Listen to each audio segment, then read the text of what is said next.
તો ગાઈસ રસોઈ પણ બનાવી લીધી હતી ને હવે મારા મમ્મી પપ્પા ને બધા જમવા બેસી ગયા હતા એટલે મેં કીધું હવે ઈ લોકો જમે છે ત્યાં સુધીમાં હવે હું કપડાં ને એવું કાઢી લઉં છઠ્ઠીમાં પહેરવા માટે।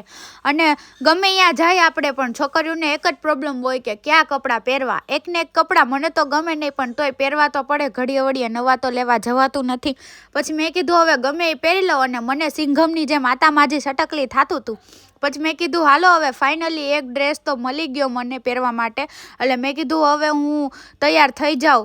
પછી તૈયાર થવા જતી હતી તો મારી મમ્મી કે તૈયાર પછી થાજે, પહેલાં તું એ કે કામ કરી લે। પછી કચરા પોતા કર્યા અને માંડ કચરા પોતા કરીને નવરી થઈને હજી બધું ચોખ્ખું કર્યું ને તો ફરિયામાં નજર કરીને તો ત્યાં તો વાસણ એમને ઢગલો પડ્યા હતા। મેં કીધું આય હવે મારે જ ઉટકવાના, હવે ગમે ત્યાં જવું હોય કામ તો કરીને જવું જ પડે મારે। પછી માંડ નવરી થઈ તો મારે બહુ જ મોડું થઈ ગયું હતું, 9:45 ઓલરેડી વાગી જ ગયા હતા। એટલે પછી હું જેવી તેવી તૈયાર થઈને ડ્રેસ પહેરીને ભાગી। મેં કીધું લાવો હવે અહીંયા છઠ્ઠી પૂરી થઈ જાય પછી જઈશ।